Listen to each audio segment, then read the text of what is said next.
Six Nations Game 2 this weekend sees France hosting Ireland, which looks like it's going to be a mega clash between two of the titans this year in the competition. Both sides got their campaigns underway to good wins last week.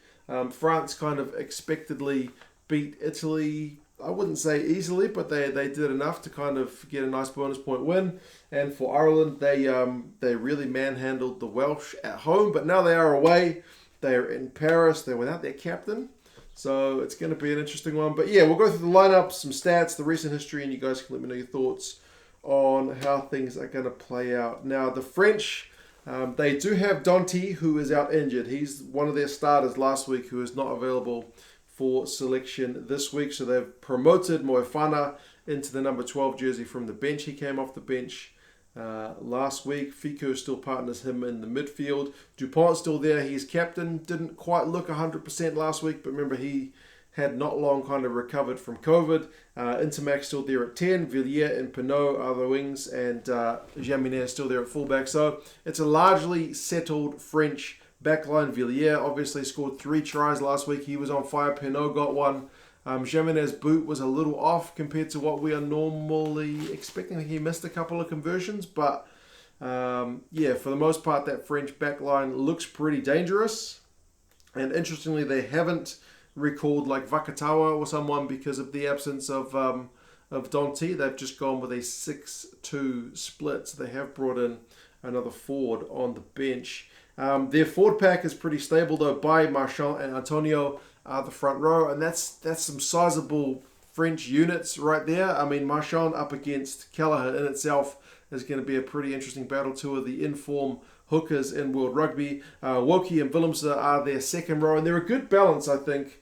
Woki obviously in the air, absolutely athletic and dominant, whereas Willemse is just that big lump of a man who makes his physical presence felt pretty handily, and he's got a pretty good work rate as well, gets through a lot of tackles. Jelonch is still there in the back row at 6. Alldritt still there at 8, and he was cracking up the work rate last week as well. Huge number of carries, number of tackles, and they promoted Gros into the number 7 jersey. Is it Cros or Cros? I always forget. But yeah, he's gotten a promotion, which means Creton is dropped to the bench. And I guess of the 3 back rows from France, he was the more quiet of the 3 last week, but he still is in the 23. Replacements-wise, Mouvaka, Baptiste, Gros, and Bamba are the front row replacements. Again, pretty useful.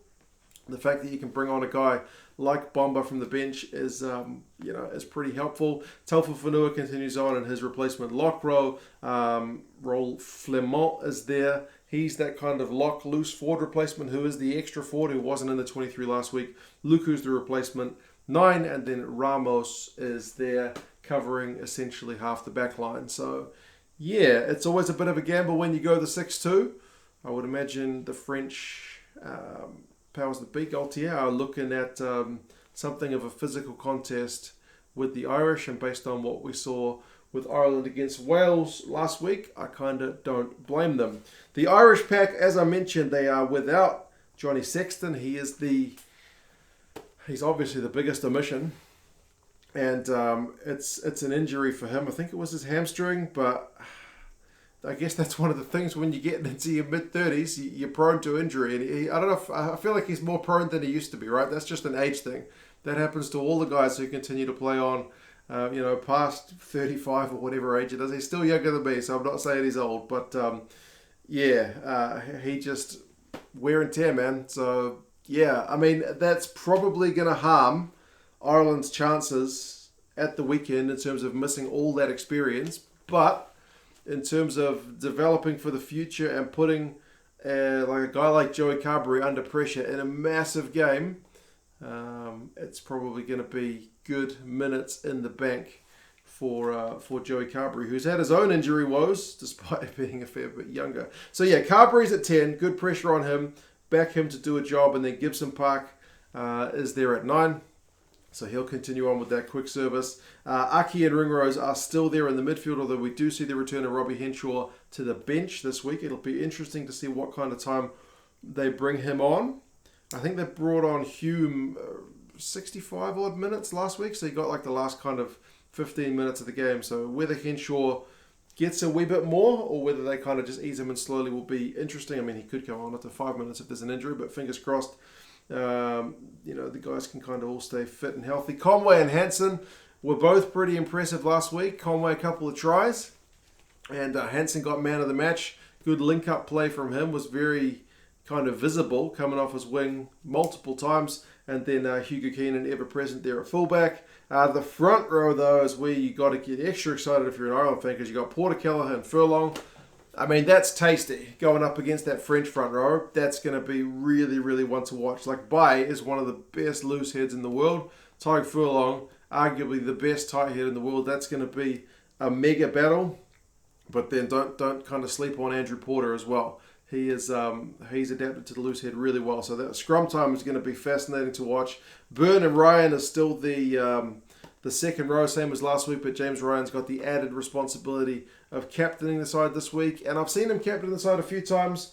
Again, he still needs to kind of grow into it a bit. So kind of like Carberry at 10, this is a really good chance for James Ryan to lead the side under kind of those pressure cooker conditions. Doris, Van der Fleer and Conan are the back row, same as last week. And I guess Van der Fleer, in terms of his work rate as well, was one of the standouts last week. In a side that was getting a heap of tries, he still stuck out really on defence as well. So yeah, Sexton's out the side with injury. Baird is also replaced by Ian Henderson, who's himself back from injury. So they're easing Hendo back into it. And Hume, as I said, makes way for Henshaw. Jack Carty's in with Sexton out. So it's kind of that pecking order thing where the number 2 guy steps up to be number 1 and number 3 steps up to be number 2. So for Carty, I kind of hope he gets some minutes, because for Connacht, he's been in huge form. But if it's tight, they may bring him on late. We'll see. Murray's there, Omani's still there, Belam, Keeley, and Sheehan, the other forward replacements. So the bench, for the most part, is pretty steady as she goes, but it's good for them to have Henderson and Henshaw back for sure. Recent history between the sides is tight, which is again pleasing to see. The last 5 games is 3-2 in Ireland's favour, but the last 2 have gone to France. Remember, last year's one was that 13 points to 15 one, which was a wee bit of a nail biter. I kind of think 3 tries all up in the whole game, so kind of pretty low scoring one. The last time we saw an Irish win in France was that same scoreline, 15-13, with Johnny Sexton with that long range drop goal at the death. So they are without that experience. That's the kind of thing you can't buy, but as I said, it's a good thing for the Irish lads in terms of their overall building of depth.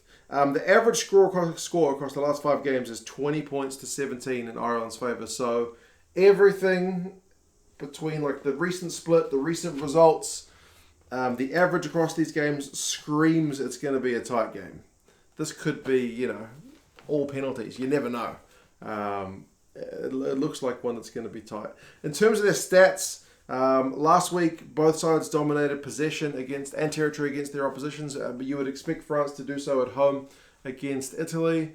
You'd probably expect Ireland to do the same because they're a real possession-based team. But I mean, 60% possession, 57% territory against Wales was a pretty cracking effort. Both sides defensively were massive. Both sides tackled in the 90s. France 93%. Ireland 92%, so kind of a muchness, but Ireland made 120 tackles to France's 100, so both kind of very similar reading. Penalties conceded, though, Ireland were really clean, man. 6 penalties conceded the whole game. First one was already, well into the second half by the time they finally got pinged by the ref, whereas France, 14 penalties against Italy. That's maybe one area where France get on the wrong side of the ref that Ireland could capitalise. And likewise, Ireland's ruck stats are just amazing. They're so good at keeping the ball. They lost 2 rucks out of 122 last week, which is against Wales, who've got some pretty good back rowers. Pinch the ball. No, not happening. Really, really consistently good. France, not so much. They had 96 and then managed to keep a hold of 91. So, I mean, still pretty convincing stats, but to lose 5 rucks against Italy compared to Ireland losing 2 against Wales, again, maybe that's an area where Ireland will look to target. They've been pretty good at it. That being said, I mean, don't sleep on the game breakers for France. Alldritt was massive from the back row. He was probably the best back row of the week last week. I don't know, don't shoot me for that one, but he was just immense. Top run meter guy, one of the top tackles for France. He's just such a key man in everything they do. For Ireland, I mean, Mac Hansen, as I said, was everywhere. Van der Fleer, 16 from 16 tackles. But, I mean, the scrum as well. Porter was getting the turnover. So, yeah, pleasing kind of areas all round. But it's interesting that the stats kind of came out similar in some ways with both sides. So, yeah. Predictions-wise, the bookies have got France by 5 points. I wish I had checked what the bookies were saying prior to Sexton being announced out injured, but I didn't check. So 5 points, say the bookies. But the rugby forecast algorithm on the other side goes to Ireland by 1 point. So predicting it to be pretty close. It is on at Stade de France. It's on at 5:45 local time, which makes it 4:45 GMT. If you want to watch, it's on I think Virgin 1 in Ireland. Which you can use a VPN to watch. If you're outside Ireland and the UK and all those free-to-area places, you can use your VPN to jump on either BBC or ITV or Virgin or RTE or whatever it is. Jump on, watch the games for free. I'll put a link to Express, which is the one I use, down in the description because I reckon it's a pretty useful tool for watching the old rugby. But yeah, you guys let me know what your thoughts are on this one.